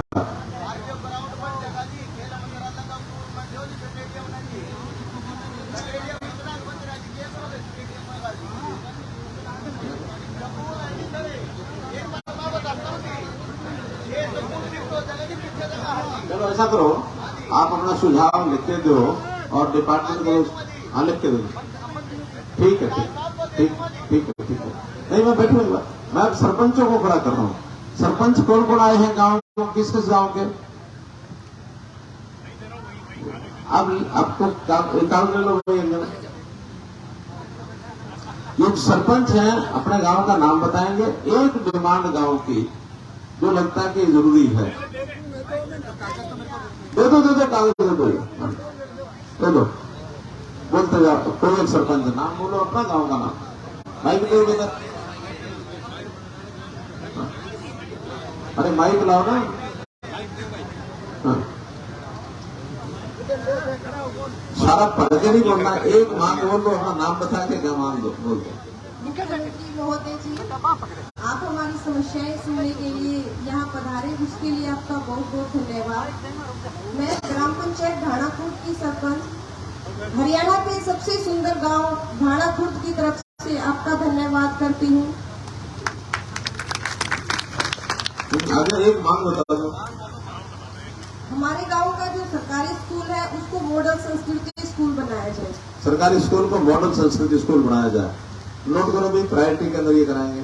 ठीक, बैठिए, आगे दे। हम तो चाहते हैं स्कूल धीरे धीरे संस्कृति मॉडल स्कूल बन जाए। ये पता है ना कुछ फीस लगती है, ये पता है ना? गरीब आदमियों की माफ होती है, लेकिन जो गरीब नहीं है, ठीक ठाक परिवार है, उनसे फीस लगती है उसकी, पता है ना। संस्कृति मॉडल स्कूल में फीस का भी प्रावधान है, तभी वो अच्छे बनते हैं। हाँ आगे आप बैठते जाओ, बोलते जाओ, बैठते जाओ। मेरे गांव की जो जोड़ है उसकी 4 दीवारी बिल्कुल ही गिर चुकी है। जोड़ की 4 दीवारी, 4 दीवारी या स्पोर्टिंग वाल? स्पोर्टिंग वाल, पहले दीवार पूरी रिटेनिंग वाल, रिटेनिंग वाल। उसके 3 और मकान बने हुए हैं। अच्छा, उसका जान माल का नुकसान हो सर, वो 4 दीवार। कौन सा गाँव है? गाड़ी को मारा सर। रानी को मारा। एक मेरा एक छोटा सा काम वो लिख के दे रखे ना अपने जमाने में। हाँ, एक काम कहा था मैं। चलो बोल दो छोटा सा, बोल दो छोटा सा। और जब इतना आपने विनम्रता से कह दिया तो कोई बात नहीं। सर मैंने एक ट्रैक्टर दिया था सर, चौथे महीने 10 तारीख को। हाँ, मेरे गाँव में सफाई कर्मचारी के पास, हाँ, वो मैंने चंडीगढ़ भी भेजा था वीडियो के माध्यम से। मैंने मेरा वो काम नहीं, नई पोस्ट सेंक्शन होनी है। ये गाँव का क्या रहता है, चौकीदार सफाई कर्मचारी, इनकी जो प्रपोर्शन के हिसाब से होता है, आबादी के हिसाब से। लगभग 2,500 से 3,000 2011 की सर जो पॉपुलेशन है उसके अकॉर्डिंग नहीं बढ़ती। सुनो, एक तो 2011 की पॉपुलेशन भूल जाओ। पॉपुलेशन अब वो जो फैमिली आईडी में 2 दिसंबर 31 को पिछले साल जो होगी वो फाइनल है। जैसे 31 दिसंबर 2022 उस दिन क्या पॉपुलेशन है, सरकारी सारे सिस्टम में वही नॉर्म लगेगा, चाहे फंड आना होगा तब, चाहे कोई पोस्ट सेंक्शन करनी है तब। अरे 2011 और 2023 12 साल, क्या 12 साल में आबादी नहीं बढ़ी होगी क्या? फिर आज सारे पॉइंट को हिसाब से करो, मैं पूरे प्रदेश में भी वहीं के लिखो कि हर गांव की अब 2022-31 दिसंबर के अवधि के हिसाब से सारी पोस्टें संख्या। ठीक है, चलिए आगे चलो। वीडियो को लाइक करें और ज्यादा से ज्यादा शेयर करें। आप देख रहे हैं मुख्यमंत्री का जन संवाद कार्यक्रम लाइव। हमारे गांव के चारों आज जो सरपंच हैं उनमें से कौन कौन हाथ खड़े करो। इनमें से एक बार तो सब नीचे करो, फिर जो सरपंच पति है जिन्होंने हाथ खड़ा किया वो खड़े करो। ये नहीं बोलेंगे, ठीक है? बुलवाना है तो सरपंच को लेके आओ। मतलब ये क्या बात है, हम महिलाओं को आगे बढ़ा के थक गए हैं। हम कहते हैं 50 महिलाएं सरपंच बनेगी, जिला परिषद सदस्य बनेगी, पंचायत समिति बनेगी, और अभी भी पति कब्जा करके बैठे हैं। क्यों? ये बहनों को मंजूर है इनका कब्जा किया? नहीं है ना? हाँ, तो इनको कहो अपने जो सरपंच असली सरपंच है उनको लाया करें। कभी कोई पुरुष सरपंच के कारण से वो ना उसकी पत्नी आती है क्या? है? पुरुष सरपंच की बजाय क्या उसकी पत्नी आके यह बात कहती है? नहीं कहती है ना? तो इसलिए आपको भी ध्यान रखना है, जो सरपंच खुद है वो आके बात करे। बताओ सर, मेरे गाँव के अंदर पानी की निकासी की बहुत बड़ी प्रॉब्लम है। पानी की निकासी गाँव बोलो, महंगा गाँव सर, महंगा गाँव, ठीक है। आगे दो, पीढ़ी के चारों तरफ नाला निकलवाया जाए। अब एक एक बोलो, आगे दो। उसको दे दिया था मौका, इसलिए सारे दो ना बोलो। हाँ। सुरेंद्र गहलोत रानी गुजरान जी। हाँ। मेरे गांव में सर मुख्यमंत्री जी जो खबर है, रानी गुजरान तो पहले अभी कौन सरपंच बोला था? रानी गुजरान जी। अच्छा, वो गुजरान थी। अच्छा, रानी गुजरान थी। अच्छा, हाँ जी। क्या है? मेरे गांव में जी जमींदार है जी, छोटे के 2-2 किलो जमींदार है जी। उनमें अच्छा। खाल की बड़ी समस्या है जी, पक्के खाल की। पक्का खाल? हाँ। अरे भाई, पक्का खाल तो हमने 24 फुट से 40 फुट कर दिया, और 40 फुट जिसकी कैटेगरी है वो आगे बढ़ रहा है। इरिगेशन में बताओगे जो सब गांव में एवरेज 24 के बजाय 40 फुट, ये हो गया कि नहीं हो गया? ऐसी काटा है। अच्छा, काटा का है, ठीक है। काटा वाले बताओ।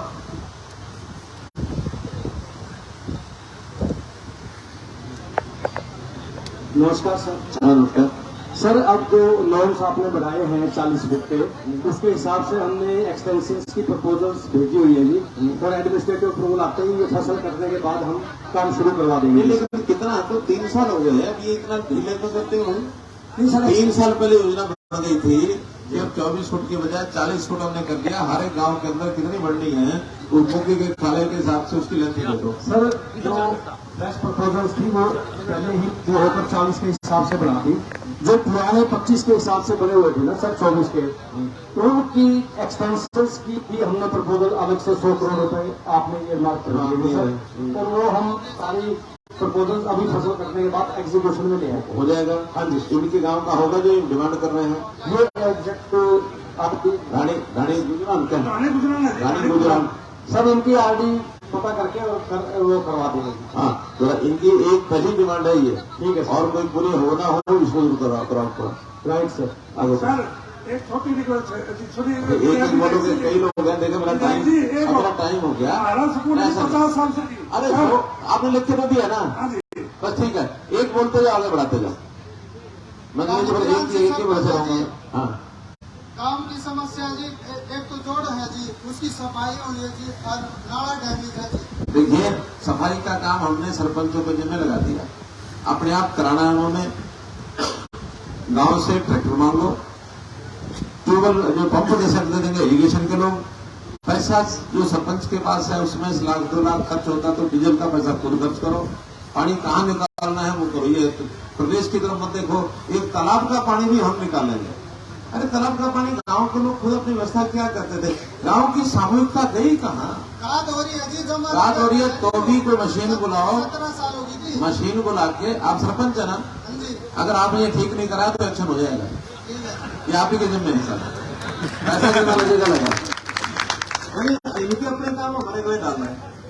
तालाब की सफाई में मुख्यमंत्री हमने डालना है। आगे चलो सर। नमस्कार जी। हाँ नमस्कार सर, मैं गानीपीरवाड़ी से पवन सरपंच हूँ। हाँ सर, हमारे गांव में एक तो पार्क की घेरी बिल्कुल भी, अच्छा, और उसके 7 लगती टोवाल की जरूरत है और 7 लगती सड़क की।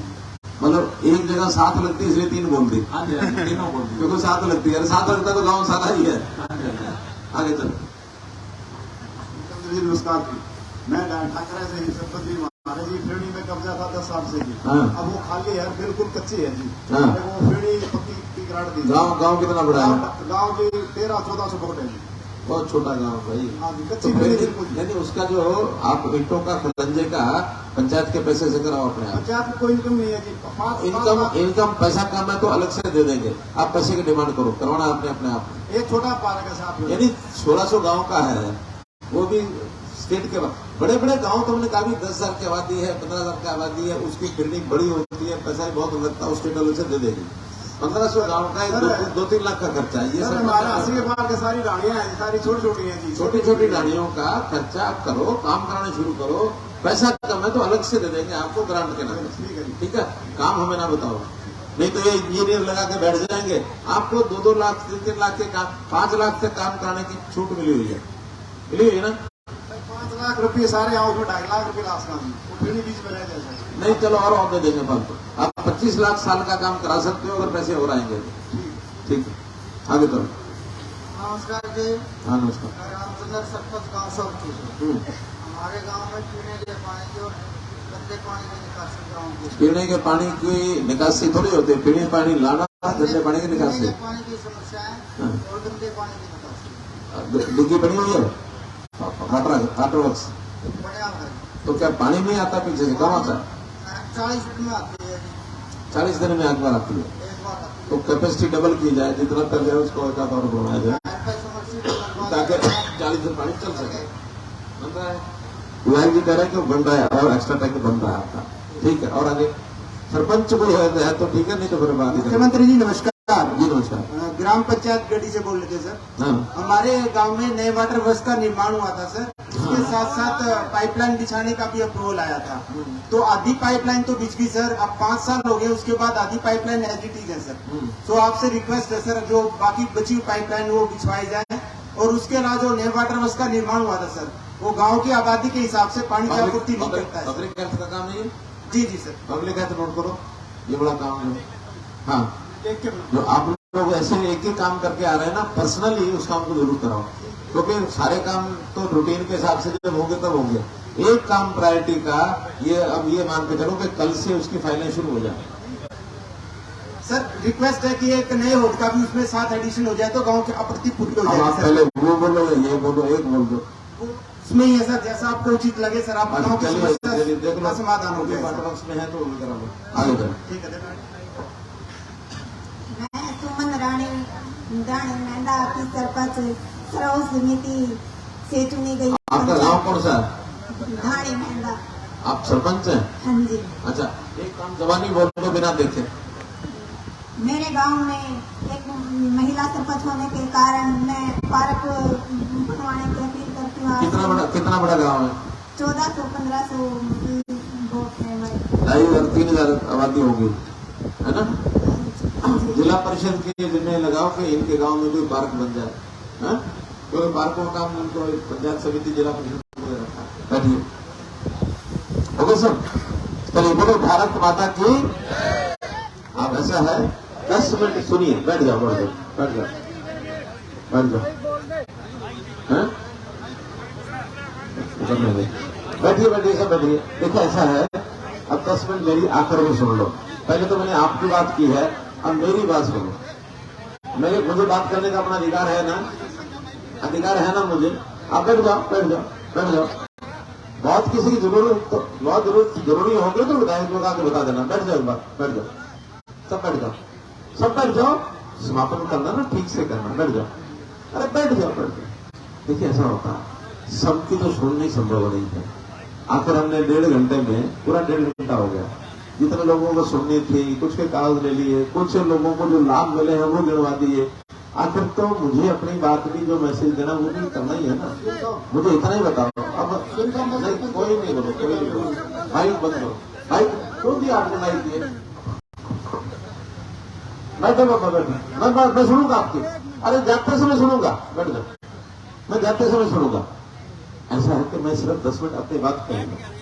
भाई मैं अगर जगह जगह जा रहा हूँ, आपके पास आ रहा हूँ, तो मान के चलो कि इस समय आपके काम कितने हुए हैं वो आपको बता रहा हूँ, आपके काम कितने बचे हैं वो मैं साथ लेके जा रहा हूँ।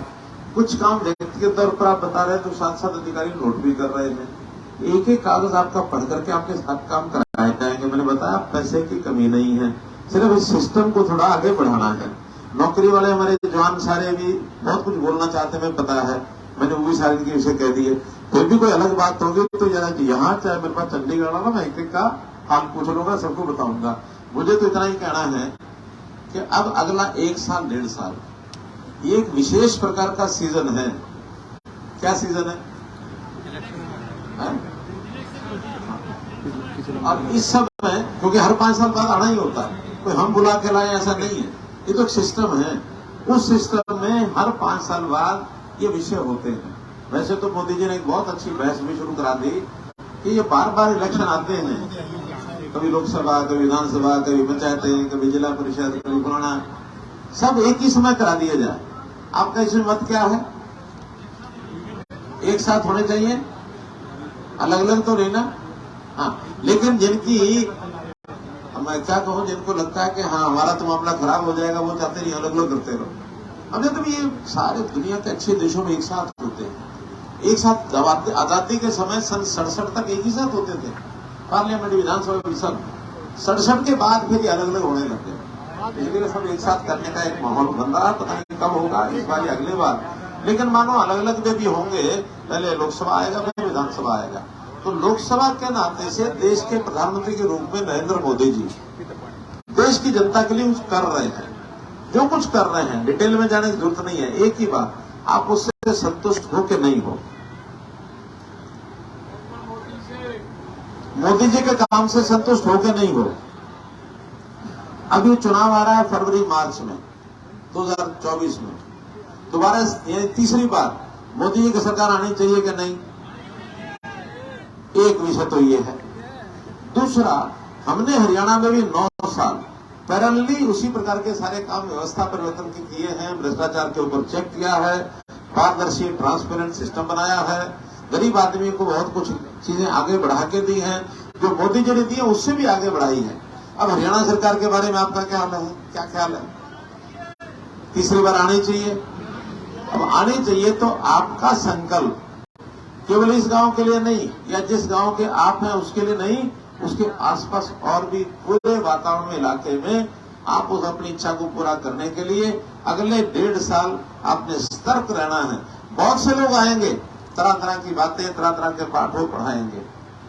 और एक ये बहुत खोरा चीफ मिनिस्टर दिल्ली और पंजाब वाला, जो उल्टे सीधे पाठ पढ़ने ये पढ़ाते, क्या मेरे साथ दिनकर गावड़ी, आप देख रहे हैं हास्य की आवाज। अगर उतनी दानी है वो, तो भाई हरियाणा का पानी तो देखो, हमारे जो पानी एक्स्ट्रा पानी ले रहे हैं, जो हम जमुना का पानी उनको दिल्ली के लिए दे रहे हैं, 250 क्यूसेक पानी उसको ज्यादा दे रहे हैं। और सुप्रीम कोर्ट ने कहा कि 250 क्यूसेक देना तो पड़ेगा, बदले में दिल्ली सरकार पैसा देगी। दिल्ली सरकार पैसा नहीं देती, सिर्फ क्योंकि सुप्रीम कोर्ट ने कहा आपको देना ही पड़ेगा, और देना पड़ेगा दूसरी कंडीशन भी, तो पैसा देना, पैसा साथ में देना, वो पैसा नहीं दे रहा आपको। एक RRTS दिल्ली से लेकर पानीपत तक और दिल्ली से लेकर शाहजहांपुर राजस्थान तक बननी है, दिल्ली के अंदर से होकर निकलनी है। जिस स्टेट में जितना हिस्सा उन्हें पैसे देना है, हरियाणा स्टेट ने दोनों लाइनों का अपना पैसा दे दिया और ये नाच के खड़ा हो गया कि नहीं हमारे पास पैसा नहीं है। और जब सुप्रीम कोर्ट ने कहा कि तुम्हारे पास पैसा एडवर्टाइजमेंट का तो है, तो कहा कि एफिडेविट दो कि पिछले साल में कितना पैसा खर्च किया था एडवर्टाइजमेंट पर। उन्होंने एफिडेविट दिया और मालूम है कितना लिख के दिया एडवर्टाइजमेंट का पैसा, पता है? साल का 1100 करोड़ रुपया केवल केजरीवाल ने अपने चेहरे को चमकाने के लिए देश भर में, दिल्ली में और बाकी जगह लगा दिया 1100 करोड़। कोर्ट कहता है 1100 करोड़ इसमें लगा सकते हो और एक मेट्रो के लिए पैसा नहीं जमा कराते। उन्होंने निर्देश दिया कि इतने महीने में मेट्रो का पैसा जमा कराओ, नहीं तो तुम्हारा बाकी सब हो जाएगा। यानी किसी को बेवकूफ बनाने का काम ये करते हैं।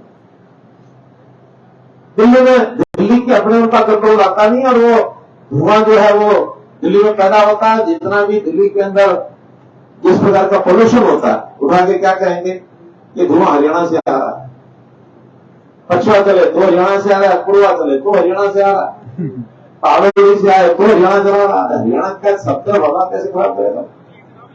और हमने तो पराली के बहुत अच्छे साधन कर दिए कि पराली जलाएंगे नहीं, उसको बेचेंगे, उससे बिजली बनवाएंगे, उससे एथेनॉल बनवाएंगे, उससे कोयले की जगह हम बनाएंगे, क्या उसको बोलते हैं, ब्रिकेट बनाएंगे, और लोग भी उपयोग करेंगे उसका, भट्ठों में उपयोग होगा, जलाने के काम हो आएगा।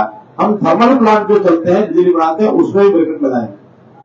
अपनी पराली खराब करेंगे, किसान का भी फायदा हो रहा है इससे। और वो धुआं बजाय जलाएंगे, वो जलाने से धुआं जाएगा, इसकी बजाय आग की जगह काम लेंगे उसको। तो इस प्रकार के काम हम कर रहे हैं, लेकिन इस प्रकार का जो धुआं का दुनिया भर का उल्टा सीधा करते हैं, इससे सावधान रहना। और भाई ये जो कांग्रेस का घर जो है, ये कैसा हो रहा है आपको पता ही है। रोज जो तपजा होती है इनकी। अभी तक तो ऊपर ऊपर के लोग लड़ रहे थे, अभी नीचे भी शुरू हो गया इनका, एक दूसरे को गला पकड़ के सबक सिखा रहे हैं। और उनका इतिहास वो जानो हो तो आपको पता ही क्या इतिहास था जब वो 10 साल हरियाणा में राज किया। एक ऐसे भी लोग आए थे जिनको अगर चाय किसी होटल की पसंद आए तो साथ नहीं कर रहते थे। आप वीडियो को ज्यादा से ज्यादा शेयर करें। आप देख रहे हैं मुख्यमंत्री मनोहर लाल का संबोधन गांव ढाणा कला जन संवाद कार्यक्रम में, और साथ में हंसी के विधायक विनोद बियाणा जी और राज्यसभा सांसद DP वत्स जी और हिसार के सांसद लोकसभा सांसद ब्रजेंद्र सिंह और साथ में बैठे हैं सरपंच ढाणा कला के रूप सिंह सैनी जी। आप देख रहे हैं, वीडियो को ज्यादा से ज्यादा शेयर करें, लाइक करें, कमेंट करें। एक पर्दा 12-12 लाख का। हम कहते हैं जनता के हित में काम करना, ये हमारा काम है। जनता मेरा परिवार है, गरीब आदमी के हित में जो हमारे पास है वो गरीब आदमी के हित में लगाएंगे, चाहे वो मजदूर है, किसान है, कोई दुकानदार है, कोई जाति के हिसाब से मानो, कोई बैकवर्ड है, जाति का है, आय के हिसाब से कम इनकम वाला आदमी है, कुछ भी होगा, हम जनहित के अंदर सारे काम करते हैं। इस नाते से एक लास्ट में अब वो ऐसे वृद्धावस्था पेंशन वाले आए थे, वो मेरे पास आ चुके हैं कार्ड इनके देने के लिए। नाम बोल रहा हूं, सब आ जाए तो इनको ये कार्ड दे देंगे। धर्मानंद पुत्र श्री नामूराम, शांति देवी पत्नी श्री संतलाल, राम कुमार, इकट्ठे कर लो सर, यही इकट्ठे करो। राम कुमार पुत्र श्री साधुराम, रतन पुत्र श्री हरिकेश, जगजीवन पुत्र श्री राय सिंह, ये सब आ जाए तो सब चलो और कमेंट करें। धन्यवाद। जय हिंद।